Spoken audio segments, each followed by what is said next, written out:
नमस्कार दोस्तों, स्वागत है आपका हमारे channel target for IAS and MPPSC with के। आज है 28 अक्टूबर 2020 और हम लोग डिस्कस करने वाले हैं आज का मध्य प्रदेश का करंट अफेयर्स। दोस्तों, जो पहली बार इस चैनल को विजिट कर रहे हैं उन्हें मैं बताना चाहूँगा कि हम लोग डेली बेसिस पर डिस्कस करते हैं मध्य प्रदेश का दैनिक करंट अफेयर्स। आज के इस 28 अक्टूबर के करंट अफेयर्स में हम लोग डिस्कस करेंगे मध्य प्रदेश राज्य निर्वाचन आयुक्त कौन है, मध्य प्रदेश के राज्य निर्वाचन आयुक्त कौन है। जैसा कि सभी को मालूम है, मध्य प्रदेश में लगभग 28 विधानसभा सीटों पर 19 जिलों में उपचुनाव होना है और यह मध्य प्रदेश के इतिहास का काफ़ी बड़ा और काफ़ी इंपॉर्टेंट चुनाव है जो कि आगामी सरकार की दशा और दिशा को निर्धारित करेगा। साथ ही साथ इसके साथ यह भी बताना चाहूँगा और भी अन्य करंट अफेयर्स हम इसके अंतर्गत डिस्कस करेंगे। तो चलिए शुरू करते हैं हमारा आज का 28 अक्टूबर का current affairs. If you visiting first time my channel, please subscribe my channel and hit bell icon, never miss out new update. If you want PDF of this lecture and any other of lecture, तो आप हमारा Telegram channel join कर सकते हैं। उसकी link आपको description में मिल जाएगी। You can go Telegram channel, वहां पर आपको इस लेक्चर की और अन्य लेक्चर की PDF मिल जाएंगी। तो चलिए शुरू करते हैं हमारा आज का करंट अफेयर्स। हमारा पहला क्वेश्चन है, किसने प्रोबेशनर्स आईएएस को दी निर्वाचन प्रक्रिया की जानकारी। प्रोबेशनर आईएएस को आप एक तरीके से समझ सकते हैं, जब आईएएस या कोई भी एमपीपीएससी से सिलेक्ट होता है तो उनका 2 साल का प्रोबेशनल पीरियड होता है जिसमें उन्हें एक तरीके से ट्रेनिंग फेज होता है। इनको निर्वाचन संबंधी जानकारी दी गई है। तो किसके द्वारा मध्य प्रदेश में प्रोबेशनर आईएएस को दी गई निर्वाचन प्रक्रिया की जानकारी, तो आपका ऑप्शन नंबर 1 है राज्य निर्वाचन आयुक्त, ऑप्शन नंबर 2 है मुख्य सचिव, और ऑप्शन नंबर 3 है मुख्यमंत्री जी, और ऑप्शन नंबर 4 है राज्यपाल महोदय। तो दोस्तों, इसका राइट आंसर है आपका राज्य निर्वाचन आयुक्त। जी हाँ, राज्य निर्वाचन आयुक्त द्वारा जो प्रोबेशनर्स आईएएस ऑफिसर्स हैं उनको दी गई निर्वाचन प्रक्रिया संबंधी जानकारी। यहाँ पर मैं बताना चाहूँगा हमारे मध्य प्रदेश के राज्य निर्वाचन आयुक्त कौन है। जैसा कि हमने पहले डिस्कस किया था हमारे थंबनेल पर, तो हमारे राज्य निर्वाचन आयुक्त हैं बसंत प्रताप जी, मध्य प्रदेश के राज्य निर्वाचन आयुक्त हैं। साथ ही साथ आप देखेंगे मुख्य सचिव, तो मध्य प्रदेश के मुख्य सचिव कौन है, इकबाल सिंह वैश्य मध्य प्रदेश के मुख्य सचिव हैं। मुख्यमंत्री, जैसा कि सभी को मालूम होगा, हमारे मध्य प्रदेश के मुख्यमंत्री हैं माननीय शिवराज सिंह चौहान, और इनके पास जनसंपर्क मंत्रालय, साथ ही साथ नर्मदा विकास मंत्रालय और ऐसे अन्य मंत्रालय जो किसी अन्य मंत्री को सौंपे नहीं गए हैं वह इनके पास है। फोर्थ ऑप्शन आप देखेंगे राज्यपाल महोदय, हमारी आनंदीबेन पटेल हैं। यह यूपी प्लस एमपी दोनों की राज्यपाल हैं और एक राज्यपाल एक से अधिक राज्यों का राज्यपाल नियुक्त किया जा सकता है। सेकेंड इंपॉर्टेंट फैक्ट आपको यहाँ पर बताना चाहूंगा, राज्यपाल आनंदीबेन पटेल अभी वर्तमान में 19 अक्टूबर को मध्य प्रदेश में आई थी और जब से अभी तक यह वर्तमान मध्य प्रदेश के विजिट पर हैं। तो इनके द्वारा कुछ इंपॉर्टेंट कार्य किए गए हैं, तो हम उन इंपॉर्टेंट कार्यों को देखते हैं। जैसे कि गुजराती समाज का जो भवन था उसका उद्घाटन किया गया इनके द्वारा। सेकेंड इंपॉर्टेंट फेज यह है कि चुनाव संबंधी जानकारियां, ट्रेनिंग, अन्य अधिकारियों से मुलाकात इनके द्वारा की गई। साथ ही साथ जो विश्वविद्यालय होते हैं उनकी कार्य संबंधी जानकारी भी इनके द्वारा प्राप्त की गई। तो यह कुछ इंपॉर्टेंट कार्य थे जो माननीय राज्यपाल महोदय द्वारा मध्य प्रदेश में आने के बाद किए गए। जैसा कि सभी को मालूम है, हम केवल आपको करंट अफेयर्स ही नहीं बल्कि उसके साथ स्टैटिक्स जीएस भी लिंक कराकर समझाने की कोशिश करते हैं, तभी आप सही अर्थों में पूरे तरीके से इसे समझ सकते हैं। तो चलिए आइए, जैसे कि हमने डिस्कस किया यहाँ पर राज्य निर्वाचन आयोग, जब क्वेश्चन राज्य निर्वाचन आयोग से संबंधित है तो राज्य निर्वाचन आयोग से संबंधित कुछ इंपॉर्टेंट फैक्ट आपको मैं यहाँ पर बताना चाहूंगा। तो चलिए देखते हैं राज्य निर्वाचन आयोग से संबंधित कुछ महत्वपूर्ण फैक्ट। इसके अंतर्गत हम लोग देखेंगे क्या कौन कौन से प्रोविजन है, क्या क्या अनुच्छेद हैं, क्या इनके कार्य हैं। तो चलिए देखते हैं। 73वें और 74वें संविधान संशोधन अधिनियम 1992 1992 के अधीन प्रत्येक राज्य में पंचायती राज संस्थाओं एवं शहरी निकायों के चुनाव निष्पक्ष व समय पर कराने हेतु पृथक से राज्य चुनाव आयोग की व्यवस्था की गई है। तो यह व्यवस्था किसके अंतर्गत की गई है, 73वें और 74वें संविधान संशोधन के अंतर्गत 1992 में शहरी एवं निष्पक्ष जो नगरीय निकाय चुनाव उनको निष्पक्ष कराने हेतु राज्य निर्वाचन आयोग की स्थापना की गई है। सेकंड इंपॉर्टेंट फैक्ट देखेंगे हम, राज्य की पंचायतों के समस्त निर्वाचकों एवं नगर पालिकाओं के समस्त निर्वाचनों, अधीक्षण, निर्देशन, नियंत्रण भारत सरकार के संविधान के अनुच्छेद 243 के और 246 ZA के द्वारा राज्य निर्वाचन आयोग में निहित होंगे।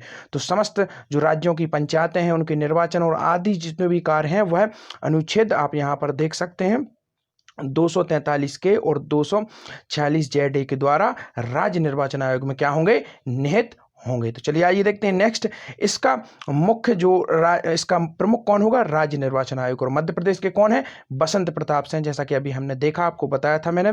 और इनकी नियुक्ति किसके द्वारा की जाती है, this is very very important point. तो इनकी नियुक्ति की जाती है राज्यपाल द्वारा। और नियुक्ति हमने देखी, तो अब हम हटाए जाने की प्रक्रिया देखते हैं।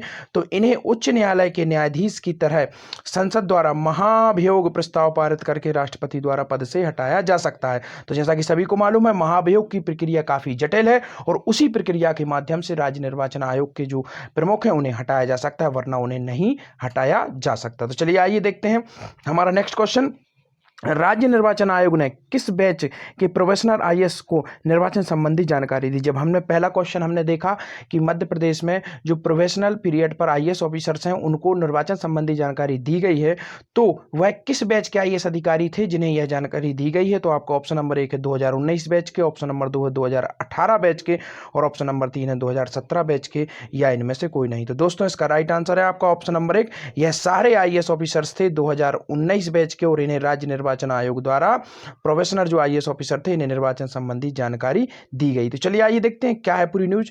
राज्य निर्वाचन आयोग का लक्ष्य पात्र व्यक्ति मतदान से वंचित न रहे, यह किसके द्वारा कहा गया, मध्य प्रदेश राज्य निर्वाचन आयोग द्वारा।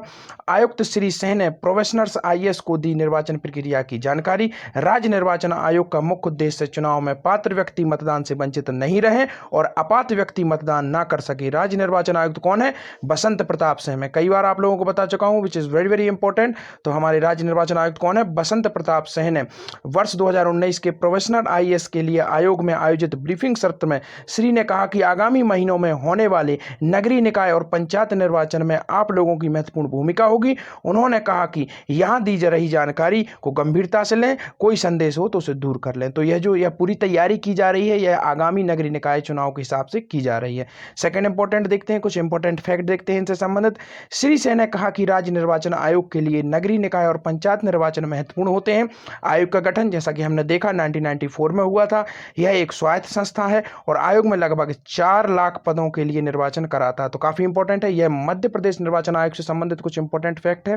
तो इसका गठन कब हुआ था, 1994 में हुआ था और यह एक स्वायत्त संस्था है जैसा कि मैंने आपको बताया। और आयोग लगभग, काफी इंपॉर्टेंट फैक्ट है ये, स्टैटिक जीएस का भी फैक्ट है, 4 लाख पदों के लिए निर्वाचन कराता है। इसमें कौन कौन पद शामिल है, महापौर, अध्यक्ष, पार्षद, जिला पंचायत सदस्य, जनपद सदस्य, सरपंच और पंच आदि इसके अंतर्गत शामिल हैं। तो यह मध्य प्रदेश राज्य निर्वाचन आयोग से संबंधित कुछ इंपॉर्टेंट फैक्ट हमने यहां पर देखे। तो चलिए आइए देखते हैं हमारा नेक्स्ट क्वेश्चन।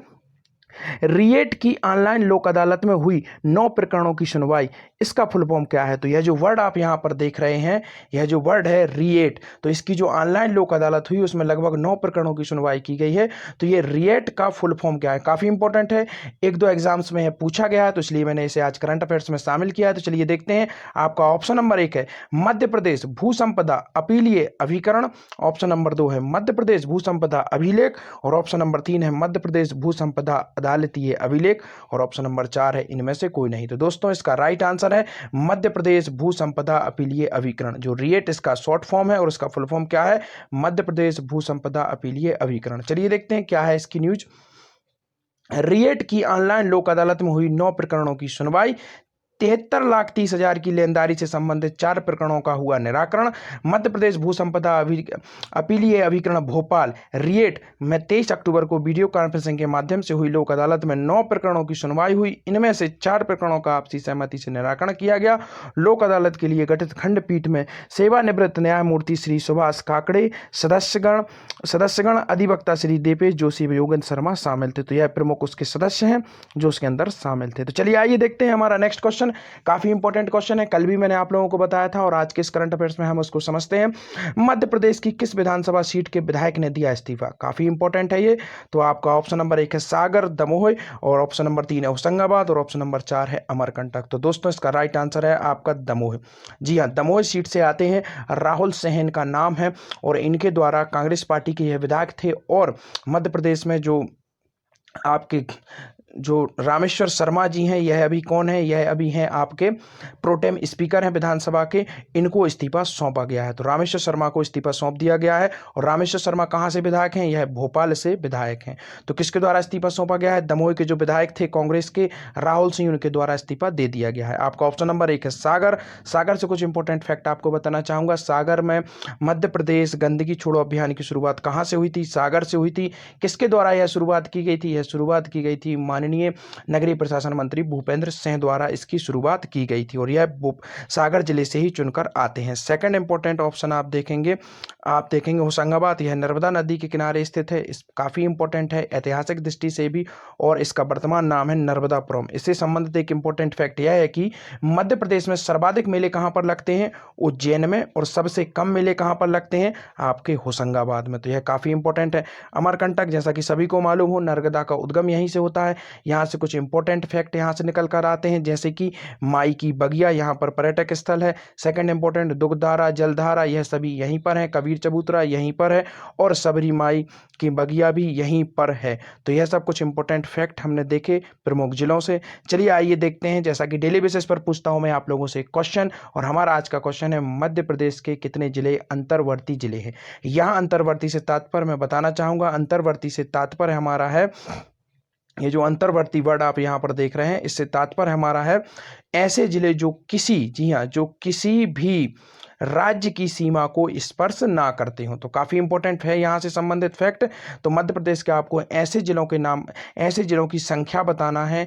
चाहे तो आप नाम भी बता सकते हैं कि ऐसे कितने जिले हैं जो मध्य प्रदेश के किसी भी अन्य राज्य की सीमा को टच नहीं करते हैं, पूर्ण रूप से भू अवशेषित हैं। जैसा कि सभी को मालूम है, मध्य प्रदेश भी लैंडलॉक राज्य है। और मध्य प्रदेश के अंदर कौन से जिले हैं जो लैंडलॉक हैं, वो आपको यहाँ पर जवाब देना है। तो दोस्तों, अगर वीडियो अच्छी लगी हो तो प्लीज शेयर करिए, क्योंकि आपका एक शेयर, आपका एक सब्सक्राइब हमारे लिए मोटिवेशन का कार्य करता है। Thank you so much watching this video.